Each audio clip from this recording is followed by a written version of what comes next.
It is week 23. This is your Tuesday video. We're going to cover some more history. In the reading that we did and the research we did yesterday on Queen Elizabeth, we learned a little bit more about Mary, Queen of Scots, who tried to kill Elizabeth repeatedly. We are going to hear her story today in the Story of the World. The title of this chapter is The Queen Without a Country. It says, today England and Scotland are part of the same country, the United Kingdom, or Great Britain. But at the beginning of the 17th century, Scotland was an independent country with its own royal court, its own laws, and its own queen. Mary, Queen of Scots, inherited the throne when she was only 5 days old. Because she was so young, her mother, Mary of Guise, became her regent. Mary of Guise would rule Scotland until her daughter was old enough to take the throne. Mary of Guise was a good regent, but she was Catholic, and many of the powerful Scottish noblemen called lords were Protestants who didn't want a Catholic ruler. So they formed themselves into a Protestant council and gave themselves the responsibility of governing Scotland until little Mary came of age. Mary of Guise was afraid that this council would try to make the baby queen into a good Protestant. So when small Mary was 5 years old, her mother sent her to France, where she could be raised as a good Catholic among other Catholics. Mary of Guise remained in Scotland, and she died a few years later without ever seeing her daughter again. Little Mary lived in France for the next 13 years. Meanwhile, the Protestant lords of Scotland grew more powerful. A Protestant preacher named John Knox traveled through Scotland preaching that no woman, especially a Catholic woman, should sit on the throne. It is a thing repugnant to the order of nature that any woman be exalted to rule over men, Knox declared. But Mary didn't agree. When she was 18, she decided to return to Scotland and take back her throne. Some of the Catholics who lived in Scotland hoped that Mary would march into Scotland with the French army and throw out all the Protestants. But Mary announced that she didn't want to kill Protestants or Catholics simply because of their faith. She wanted to rule in Scotland as a good Catholic queen, but she intended to let her Protestant subjects worship in their own way. One hot August day, Mary set sail from France in a royal ship headed for Scotland. The Protestant Council of Lords met together at this alarming news. What would they do when the rightful queen landed? If they tried to drive her away, the Catholics of Scotland might take up swords to defend Mary against them, and a civil war could begin. So when Mary's ship landed in Scotland, the lords went out to meet her and told her that she was welcome. But John Knox refused to go with them. On the morning of her arrival, a thick, dim fog had descended on the Scottish coast. Mary, Knox snapped, was already bringing sorrow and darkness with her to Scotland. But when the lords met Mary, they were charmed. She was beautiful, she was intelligent, she was sympathetic. They believed her when she said that she wouldn't persecute Protestants of Scotland. Mary even married a Protestant nobleman, Lord Darnley, and for a little while her reign went smoothly. But then Lord Darnley decided he wanted more power, and he began to scheme with some of the Protestant lords who still hated Mary's Catholicism. They planned to shut Mary up as a prisoner in her own house and put Lord Darnley on the throne to rule in her place. Then Lord Darnley and the Protestant lords would make Catholicism illegal. When Mary found out about this plot, she crept out of the palace late at night through a tiny side door. She rode by horseback through the night to another castle where soldiers loyal to her gathered into an army. When the lords who were plotting against her found out about this army, they fled the country. And what about Lord Darnley? He decided to blame the whole scheme on the absent lords. When Elizabeth, Queen of England, heard about Lord Darnley's treachery, she remarked, "Had I been Mary, I would have stabbed Darnley with his own dagger." But Mary decided to pardon her husband. She was expecting a baby, and she wanted Lord Darnley by her side, but she never truly forgave her husband. One cold February night after Mary's baby was born, Lord Darnley and his valet were staying in a small house in the Scottish city of Edinburgh. Mary, her baby son, and the rest of the royal court were staying at a larger house in the city. At 2 o'clock in the morning, Edinburgh was still and dark until an enormous explosion shattered the quiet. Bits of stone and brick rained down in Edinburgh streets. Lord Darnley's house had been blown up. When Mary and her attendants rushed over to see what had happened, they found Lord Darnley's body in the garden, and he had been strangled. Who had arranged for Lord Darnley to die? No one knew, but plenty of people suggested that Mary herself had planned the murder. Mary became less and less popular, and as she lost influence, the Protestant lords tried again to take control of Scotland. They announced that her baby son James should become King of Scotland in Mary's place. Mary tried to assemble another army to fight against the rebels, but when most of her soldiers deserted her, she had to walk out on foot and surrender to the lords. The lords took Mary to a faraway castle in a wild and lonely spot. They visited her every day, telling her that she had to sign a paper that would make little James king in her place. Finally, with one of the lords holding her arm to force her to write, Mary, Queen of Scots, signed the papers. Her baby James was crowned King of Scotland at 13 months of age. Mary fled to England, hoping that her cousin Queen Elizabeth would help her. But Elizabeth, who had no children, knew that Mary was her closest relation and the next heir to the English throne. She was afraid that Mary might arrange to have her assassinated and claim the crown of England. So she sent a band of soldiers to meet Mary and had Mary taken to a comfortable house in the north of England. Mary remained a prisoner of the Queen of England for the next 19 years. Poor Mary. She had very little to do. She kept dozens of little dogs and birds as pets. She did a lot of needlework and even sent some to Elizabeth as presents, along with very angry letters. As time went on, she began to plot her escape. Elizabeth's spies kept track of every letter she wrote and every message she sent. Finally, the spies brought Elizabeth letters that Mary had written to a group of English Catholics. In these letters, she spoke of becoming Queen of England if they could set her free. This could only mean that she was planning Elizabeth's death. Mary insisted that she would never harm Elizabeth, but Elizabeth, afraid for her life, signed Mary's death warrant for treason. On a cold February morning, Mary walked to the scaffold. She knelt down at the execution block and was beheaded. When the executioner held up her head, everyone could see that beneath her cap, her hair had turned pure white. Mary, Queen of Scots, was dead, and a Protestant king ruled Scotland.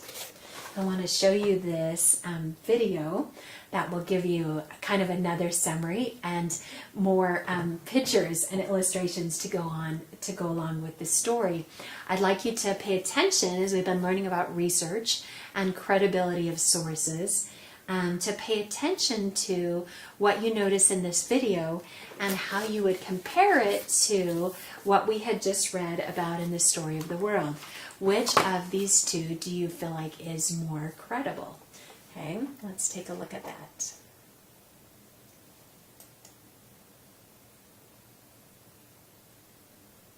Hang on, I've got an ad. I'm going to skip that.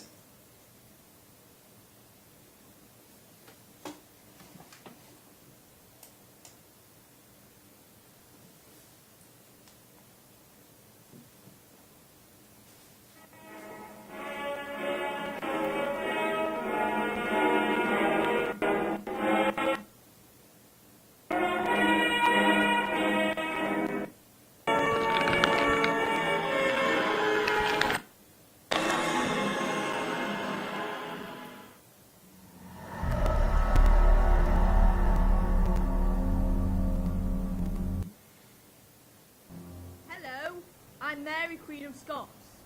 1558. Mary Francis, eldest of Queen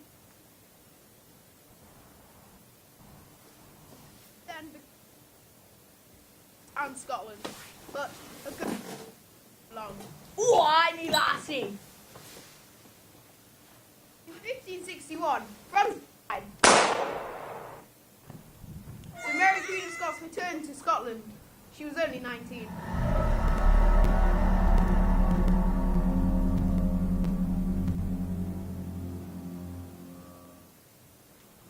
This is my palace. Mary, Queen of Scots, moved to Edinburgh and lived in Holyrood Palace. Although she was a Catholic, she ruled well and tried not to offend leading Protestants. 1505, Mary Queen of Scots married a Scottish noble called Lord Darnley, but it's not long before she realised it was a terrible mistake. You're a drunken coward, and you don't help me rule my country. No, I'm not. Yes, you are. I must listen to my advisors more often. Mary Queen of Scots began to rely on her private secretary, David Rizzio.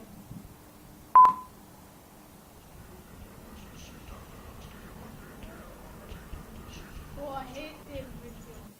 I need him killed. When Darnley realised that Mary preferred Rizzio's company rather than his, he decided to get Rizzio murdered.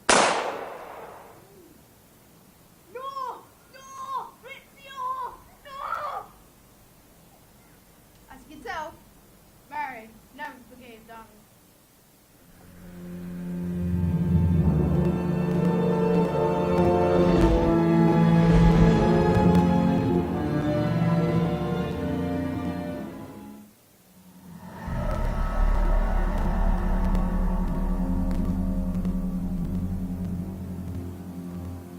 But after Rizzio's death, Mary Queen of Scots then turned to another noble, the Earl of Bothwell.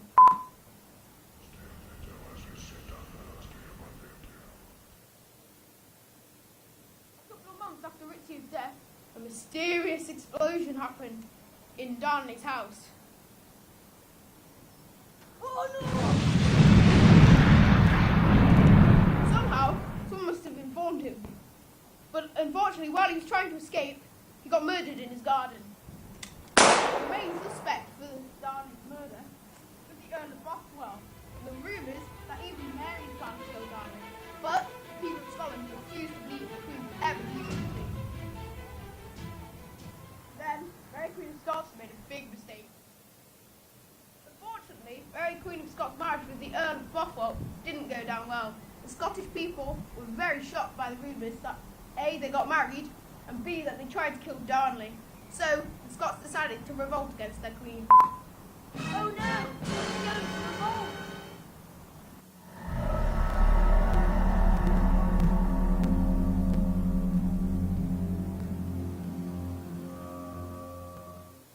Mary then created a new army.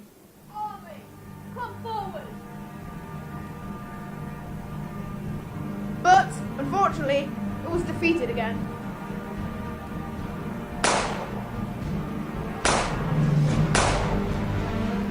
Don't hide in England! Two armies, the rebels and Mary Queen of Scots supporters, met at Canterbury Hill. But, well, you'll see. We move back to it now. Rebels are attacking. They're demolishing our army. But we've got to get you.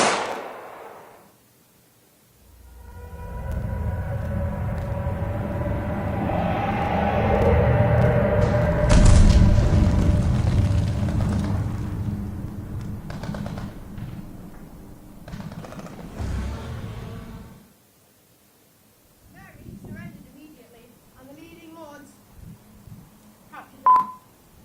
No! No! No! No! No! No! They locked Mary up in Loch Leven Castle.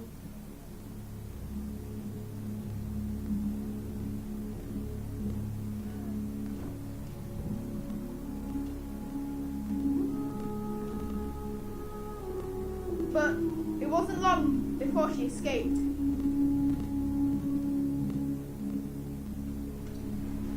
No one heard them as they cracked down to the shore.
Well, what do you think of the credibility of that source? What kind of things did you notice that were different about those two versions? If you'll notice, however, that they have 33,382 views. That's incredible. But what was missing? Well, we didn't hear anything about baby James, nothing about the beheading. Were they credible sources? Okay. Would you believe those boys and their version of events as opposed to a published book, Susan Wise Bauer, the author of The Well-Educated Mind? She teaches literature and writing at the College of William and Mary in Virginia, a college professor. Okay, so just an example of a credible source. The boys did give their names at the back of the video. Okay, that was important. But did they give any contact information? Is there any information about how you could get a hold of them if you wanted to question some of their retelling of events? Okay, possibly not. And yet there is some contact information at the beginning of this book, including a website, www.susanwisebauer.com. So you can go to her actual website as well. Okay, I want to, but you could make a movie and you could get 33,000 views, okay? And maybe you can be shown in a school classroom somewhere in England. You just never know. We're going to just continue finish up by reading a little bit about what happens to James, okay? Remember Mary's son, James the 6th. He didn't even remember his mother. As long as he could remember, he had lived in Scotland, looked after by his tutor. James's tutor, a stern Scottish schoolmaster named George Buchanan, taught James Greek, Latin, philosophy, and Protestant theology. He also taught the young king that a ruler's right to sit on a throne was given to him by his people, and the king had a duty to listen to the opinions of his subjects. But as soon as James grew old enough to rule by himself, he rejected Buchanan's ideas.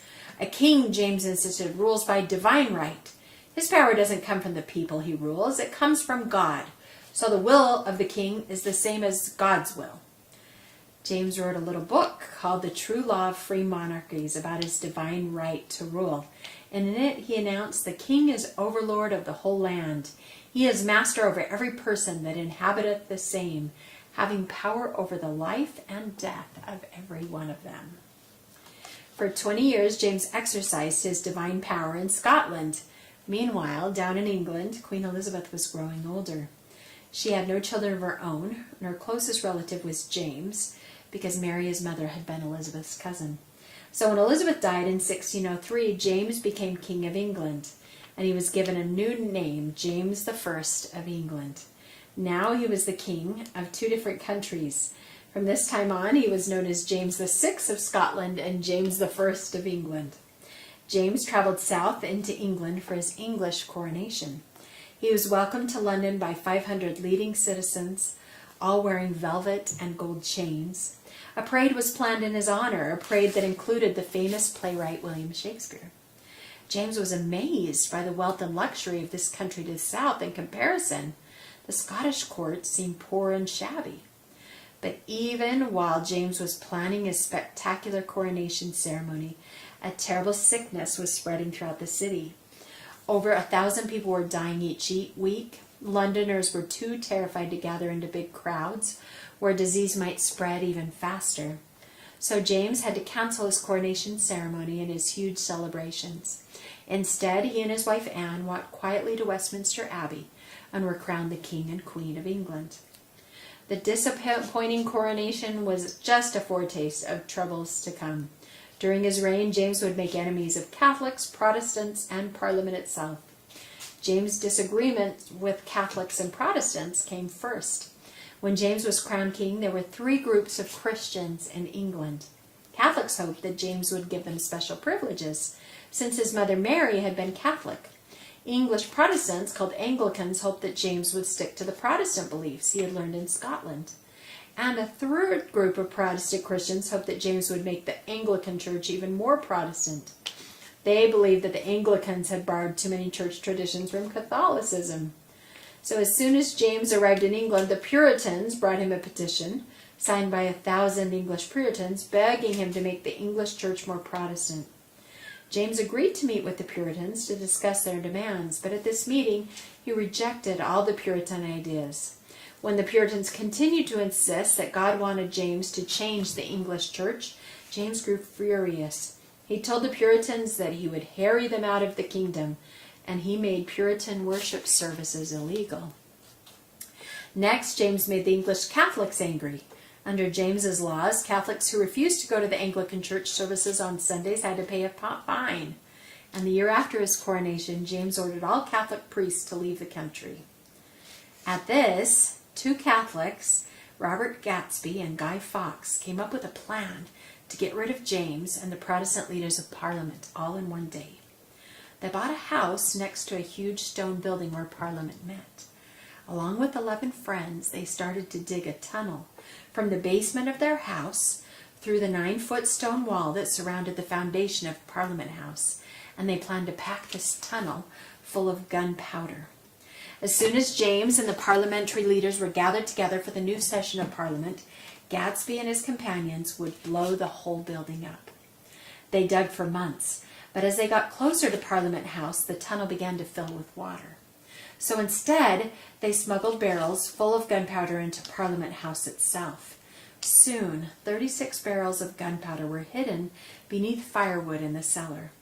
But just hours before the explosion was to take place, Guy Fawkes was discovered in the cellar holding a match.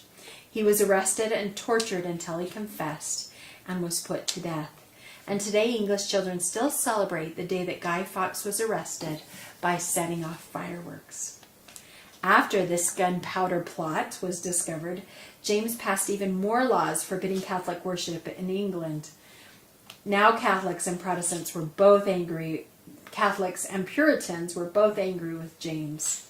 And soon Parliament was angry with James as well. James insisted that because he ruled by the will of God, he could do exactly as he pleased. The king is above the law, he announced. When Parliament refused to do exactly what James ordered, James told them, "Monarchy is the greatest thing on earth. Kings are rightly called gods, since just like the God, they have power of life and death over all their subjects in all things. They are accountable to God only, so it is a crime for anyone to argue about what a king can do." And then James sent all of his members of Parliament home and ruled England without their help. James had made Catholics, Puritans, and Parliament all angry, but today he is most famous for something he did right. During his reign, James I agreed to make a brand new English translation of the Bible so that everyone in his country, Catholic, Puritan, and Anglican, could use the same Bible. He appointed 54 scholars to make this new translation. It was finished in 1611, 8 years after James became king. And today this Bible, called the King James Version, is still used by many people around the world. Maybe that's the Bible that you have at your house. You ought to go check it out. See if you have the King James Version of the Bible. And now you know a little bit more about James, who got in trouble, and about the gunpowder plot that almost succeeded in assassinating him and every member of Parliament as well. Pretty crazy, pretty bloody. Guess it's a good thing I wore red today. Thanks for joining us, students, and we'll catch you next in your reading video.